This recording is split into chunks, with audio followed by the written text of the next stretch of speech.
because you've got to account for me. Welcome back, everybody, to the Motive Racing channel. We're back here for the second race of the evening here at Brands Hatch for the GT3 Sprint Championship here on Assetto Corsa Competizione on the PlayStation 4 platform and PlayStation 5.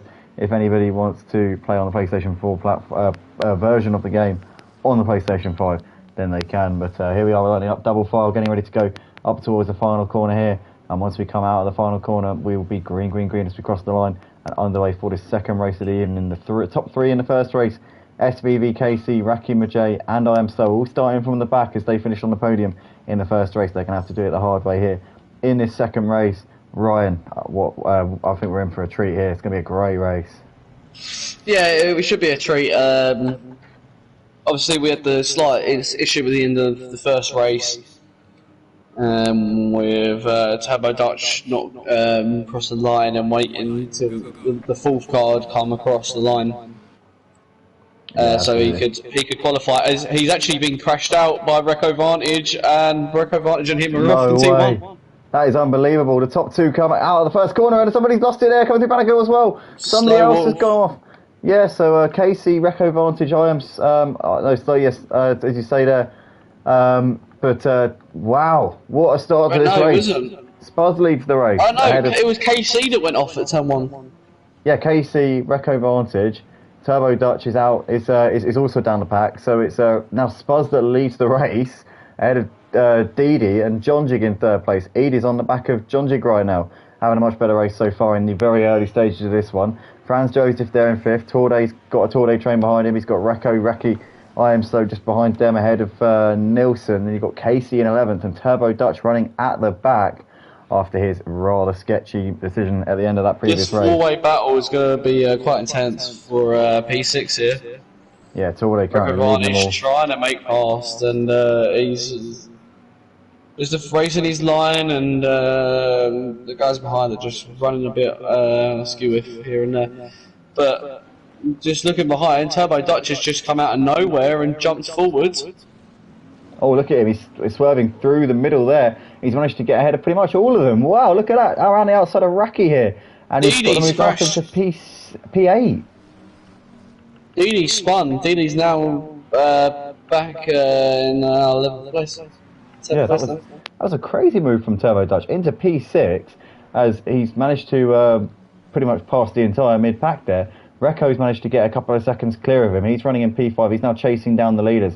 But it's Spuz who leads here by 1.4 seconds. Jonjig seems to be losing him ever so slightly. You've got Edith there running in the final podium spot at the moment ahead of Franz Joseph. There is Reco, who is already making quite quick progress through the pack.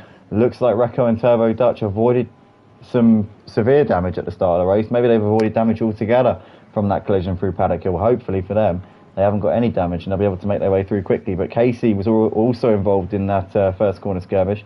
He's just behind Raki at this point, trying to size up Raki for P7. I Am So just behind Casey there with Didi just behind him. And Nilsson currently on the back of this train of cars. Torday's dropped off of them a bit in P12 at the moment. But Spuz continuing to open up a gap here out the front ahead of Jonjig. 1.6 the gap between the top two. You know, as you were saying about the skirmish in turn 1, it was big enough to get damage, so I'm guessing that we've got somebody off. Somebody off coming through the penultimate corner. And I'm slow. Yeah, I'm slow there. Had a big incident. Raki there is dropping down the order. I think Raki's taking responsibility for that one because he's letting I Am Slow back past. So Raki might have just tagged him round a bit. We're not quite sure. Jonjig's gained 2 tenths on the race leader Spuz to the top two, continuing to run pretty close to each other at this point. They're starting to gap Edith Allcom a little bit, who's 2 seconds behind them. Franz Joseph, running in 4th place. It's got Reco really running in very quickly at this point. That gap's now down to 1.4. But Turbo Dutch is gaining little bits of time on Reco Vantage as well.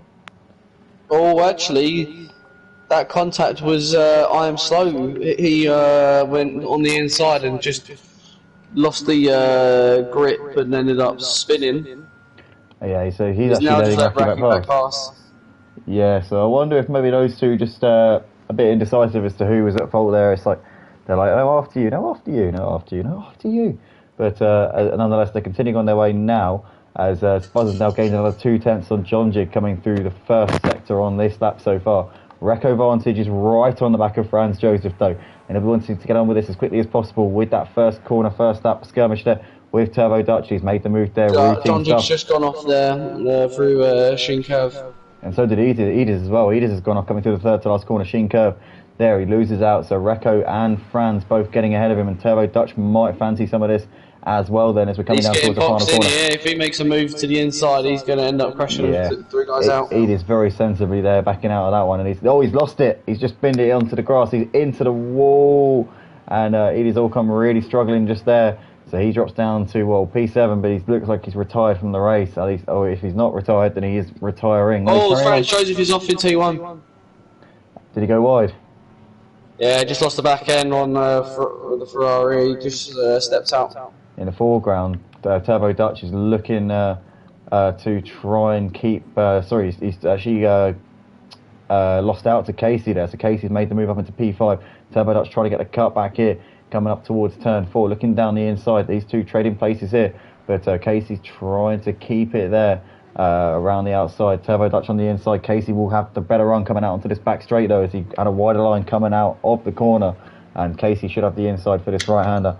And job done once again there, back up into P4.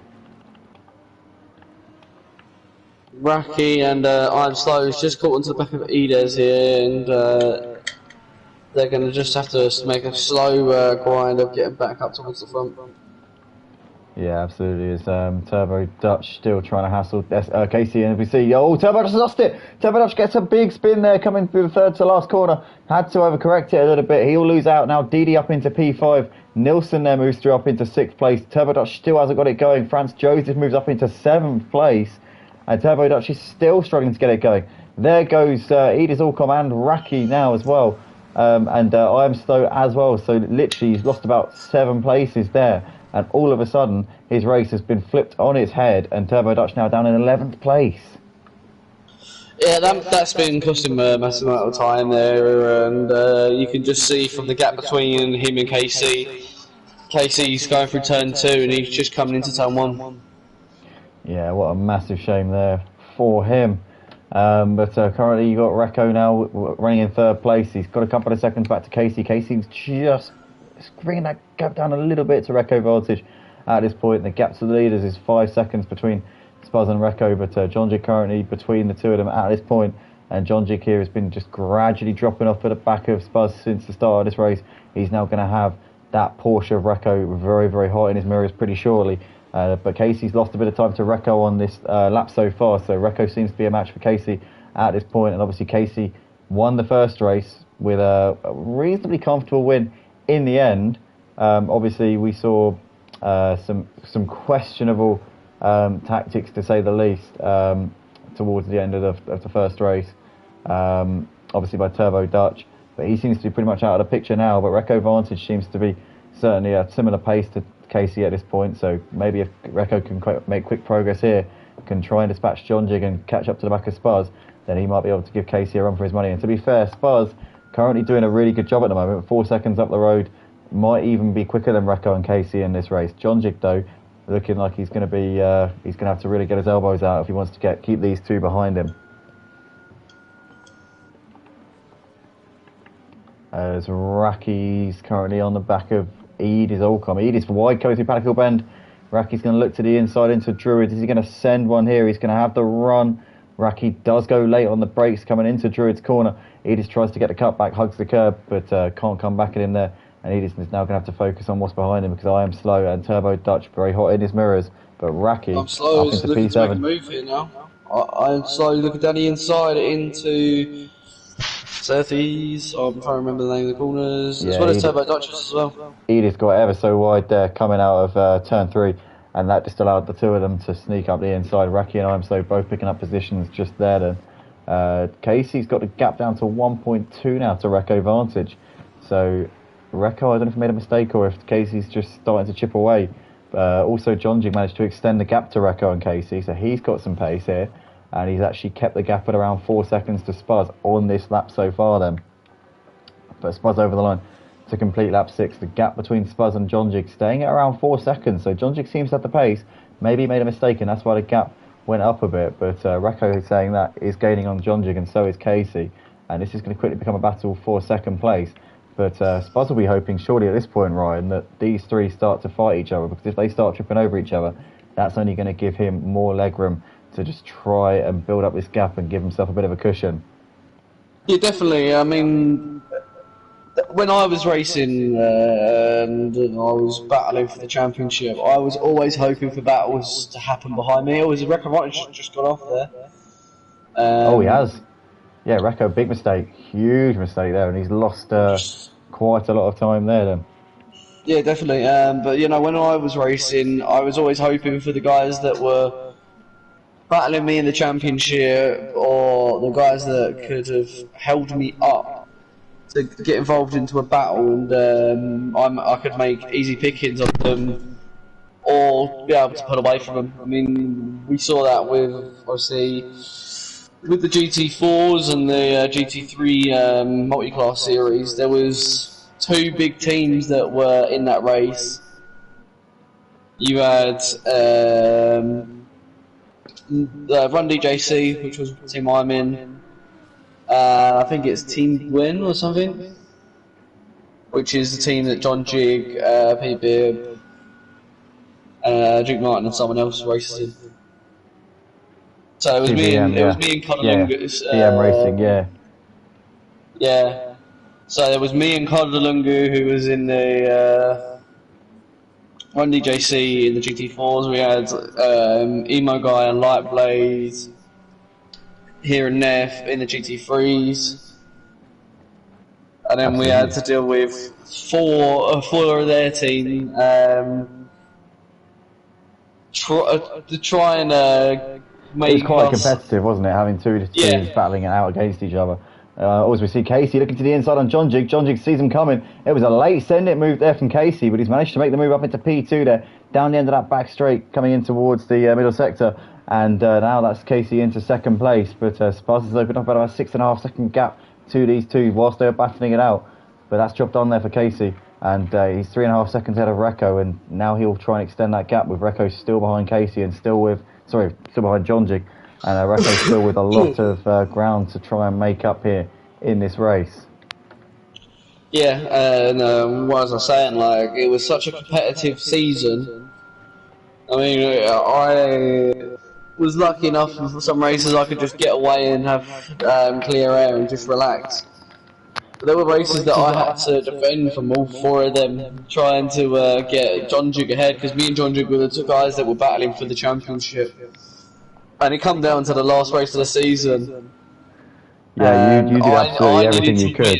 You did absolutely everything to try and throw it away, didn't you?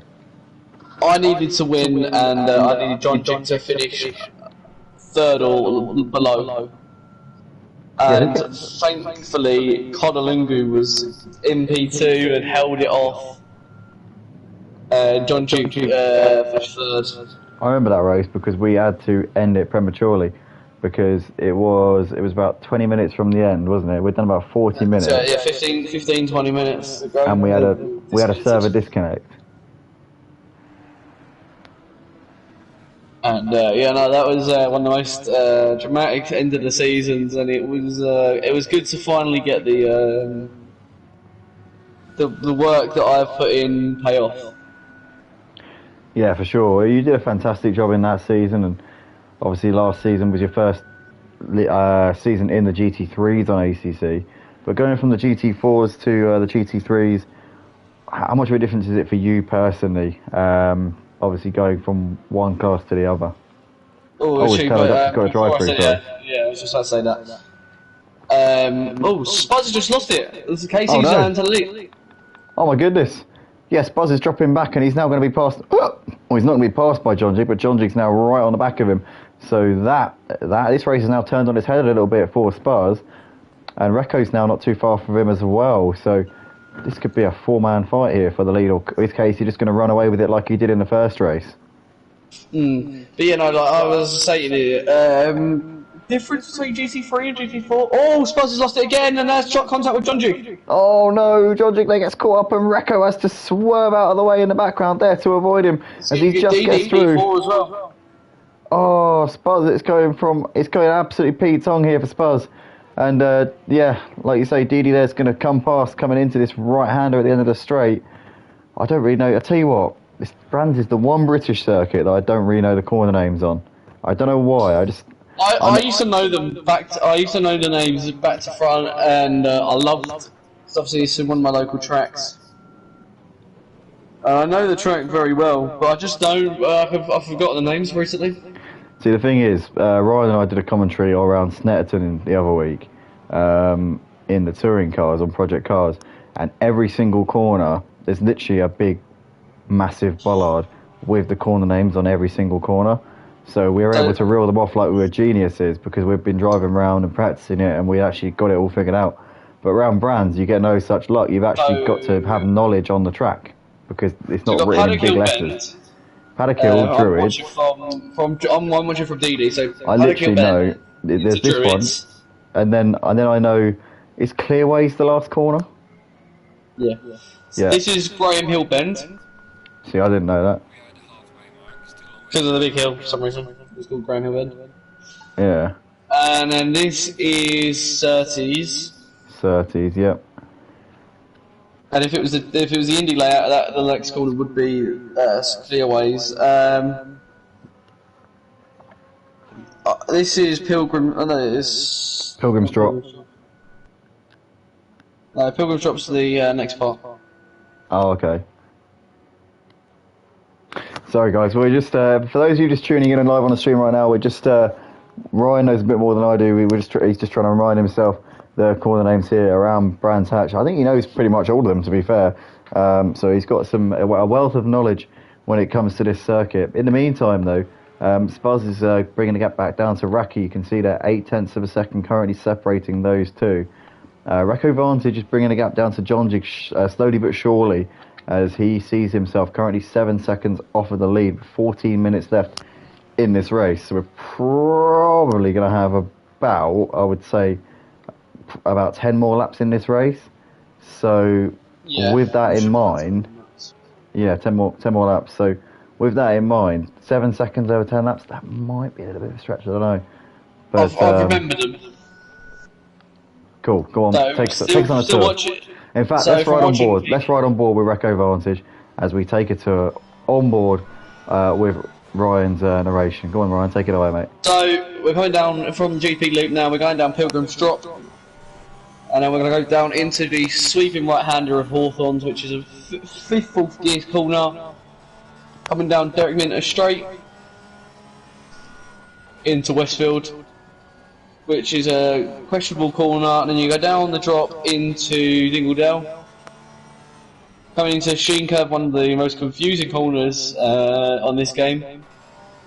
Then we come through Sterling's, and then we go down over the straight into Clearways.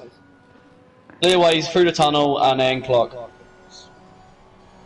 Oh, as we just saw there at the foreground, John Jig kicking up a bit of the dirt there as they came into Clearways. But yeah, that's a lap on board with Recco Vantage, and that yielded a 1 minute 25.2, which was half a second quicker than John Jig on that lap. So that's solid stuff there from Recco Vantage. But yeah, he's got work to do if he wants to bring himself into the battle for the win. I think that might be a bit of a step too far. As we welcome Nikki in the chat. Hello, Nikki. Welcome along. Used to race with us regularly on Project Cars 2 here at Motive. It was one of the main driving forces behind the Formula Renault Team Prolapse domination that we saw back in the day. Good to see you in the chat again, mate, and welcome back to the Motive streams. But yeah, Recco seemed to make a bit of a mistake there, just coming through that first sector. He's now lost a bit of time here to John Jig, and that maybe has just given John Jig a bit of breathing room here in that particular instance. But the battles kind of seem to be a little bit few and far between. Spuds is still on the back of Raki at the moment, 1.3 between those two. Edith Allcom's actually gained a bit on I Am Slow here. In fact, no, as I say that, he's lost a bit of time there to the first sector.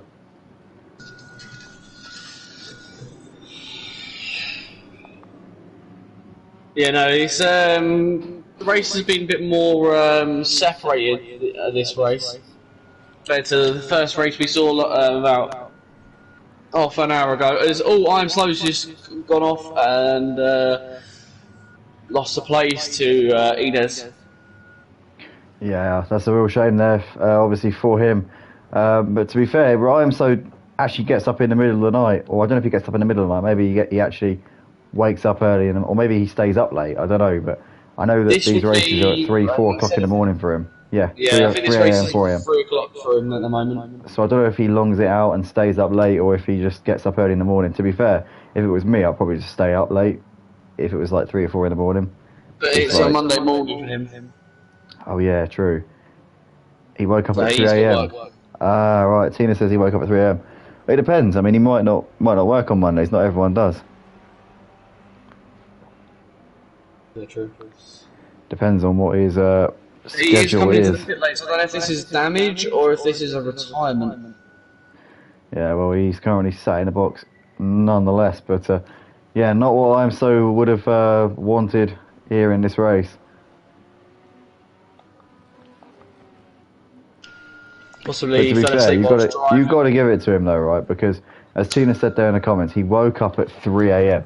And obviously, I don't know whether Tina's maybe been woken up. I assume that Tina's been called on to check out the tonight's proceedings here at Brands Hatch.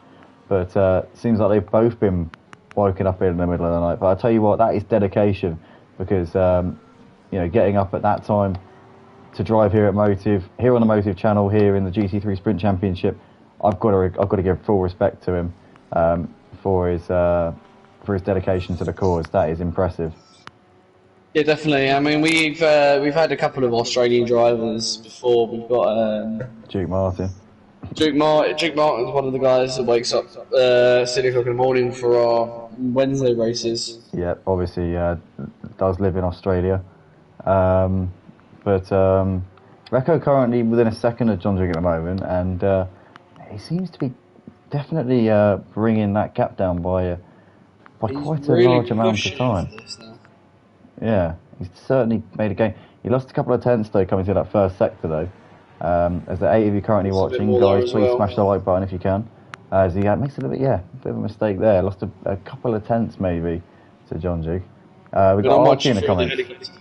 And yeah, I can definitely see where people are making mistakes. And Recco looked like he made a couple of mistakes there coming through Westfield.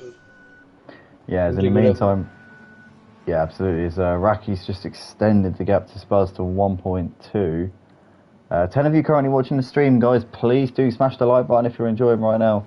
Earlier in the stream, we had TTV commenting saying, sorry, I'm late, I only had to go get my leg looked at again because it kills. If you didn't know, guys, TTV was involved in an accident in a karting race earlier on today and had some big cut on his leg, had to go jump in an ambulance and go to the hospital, get that sorted out. Hopefully you're resting up well, mate, and it's healing up as quickly as possible. Hopefully we'll see you on Wednesday night for the GT3 League here on ACC once again on Wednesday night at 7 p.m.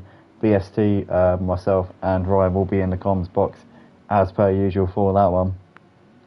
But yeah, it's a shame he's gonna miss out on quite a few races next week. Well, it depends on how quickly it heals. You know, we might be seeing him on Wednesday. We might be, might have to miss next week. Or we'll have to wait and see. But he runs in multiple leagues now, doesn't he? He runs in our Project Cars 2 series. And, GT5 he runs in, yeah. So he was in the touring cars as well, wasn't he? He raced as a reserve in the touring cars, but he's not down as an official permanent driver. Yeah, fair enough. Yeah. Spaz is within a second now of Raki. Although that gap's gone back up to 1.1. Spaz with a pretty hefty amount of damage on the front of that car. Obviously, with no pit stops in the Sprint Championship, there's no kind of saving grace, if you like. So if you've got damage, you kind of just got to ride it out and stay out and just deal with it, rather than coming in and get it fixed. You've just got to kind of like grit your teeth and get on with it, because there are no pit stops in this race. So there's no kind of like easy way to sort of negate the time loss, if that makes sense. Yeah. I mean, with only 6.5 minutes to go, we've got Recco advantage all over the back of John Duke now. So this is going to be a battle for P1. And Ryan, I'm noticing these two are both gaining on Casey. So I wonder if Casey made a mistake. And then we've got a four-way battle between Nilsson, Raki, Spuzz. Oh no, it's a three-way battle. It is, yeah. So you got Raki and Spuzz both closing in on Nilsson, but Spuzz is closing in on Raki at a rapid rate here. And he's looking pretty racy on the back of him. Despite his damage, Spuzz is looking like he's wanting to get on with this as quickly as possible. Torda is closing on to Franz Jose as well now. Yeah, he absolutely is, as they're coming over the line to complete their 16th laps of the race. Reko's dropped off for Jonjic a little bit over the course of this final sector. Spuzz is really close on the back of Raki, and Raki's just lost a couple of tenths to Nilsson coming through the middle sector here so far. But Spuzz is now within 0.3 of a second of Raki as they're coming through the penultimate corner of the lap, and these two have just gained a little bit of Nilsson actually, so it's ebbing and flowing here between these three drivers as now these two, Raki and Spuzz, are now back on the rear end of that Bentley, the number 36 of Nilsson. As we're now coming over the line, we're about to start lap 18 of the race for these guys.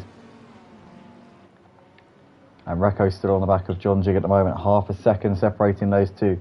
In second and third places, Casey's extended the gap up to 6 seconds, so I wonder if it was just a one-off mistake there from Casey. Maybe he's got that back where he needs it now, and is starting to put in the consistent times again. Yeah, possibly. I mean, we haven't noticed it, but Torde's just got back past Franz Jose. They're switching positions whilst Nilsson is trying to defend from Raki and Spuzz. Yeah, and Franz Joseph has just dropped off at the back of Torde ever so slightly there then. But Reko's he's still at the back of Jonjic at this point. You see there 3 tenths currently between them. Oh, Reko's closer than he's ever been here as they come out of the penultimate corner. Looking to the outside, ducking back into the slipstream there. Jonjic defending the inside line. Reko can't get it up the inside, so he's going to have to send it around the long way here. Has he got the grip on the outside? The marbles, you can see the marble on the outside of the racing line. It's incredibly treacherous there to get even a couple of metres off of the line as we come over the start-finish line now to complete lap 18. Reko vantage too far back coming into paddock hill. Jonjic's got the hold of it for the time being. Yeah, we've got these two battling. We've got Spuzz and... Oh, Reko's sending one around the outside into the Druids. He's surely going to go deep. Yes, he does. Jonjic gets it timed to perfection there and keeps on to P2. Making past Nilsson as well now. Oh, we got a crash. We got a crash. Who's crashed? Nilsson and Franz Jose. That's Jonjic off. Nilsson's lost out to Spuzz. Spuzz is up into P7. Raki's well ahead of him gone now. off. Didi's just gone ahead of him. Oh no. So Didi onto the podium. Great stuff for Didi as they're just putting a lap on Torde. I think they coincidentally happened to be coming past Torde. I don't think Torde was involved in that in any way. But I'm just going to check the replay. Yeah, I don't think he was. I think he just happened to be there in the wrong place at the wrong time. But Nilsson is still just about within a second of Spuzz. Spuzz though into P6, P2, both lost time to Torde and Franz Jose were going into Graham Hill Bend, and Franz Jose just sort of cut Torde's front wing off, and then Jonjic come in, and then just turned right as soon as he saw that Torde was parked on the exit of the curb. Nilsson then on the back of Spuzz, 0.7 of a second between these two. Spuzz with damage, but I think that he should have the hold of Nilsson. He seems to have pulled away a bit coming through the middle sector, and Nilsson very wide there onto the grass, ever so slightly. Gap at the front between Casey and Reko nearly 10 seconds. So Reko, I don't know if he made a mistake there in the last couple of laps, but that gap has gone up quite significantly in that particular exchange. Didi running in third place, 20 seconds off of the lead, but it's looking very much like he's got that third place signed and sealed with Jonjic making that mistake. Jonjic playing himself off for the podium with that mistake. Yeah, definitely. I mean, we might just see one more lap after this one, depending on where KC comes around, because KC's just coming through Dingle Dell now with 1 minute 40 to go. It's going to be nip and tuck if he's going to get across the line. Yeah, we're not going to get another lap. It's going to be one more lap after this. We're not going to get around in time to do 2 more laps.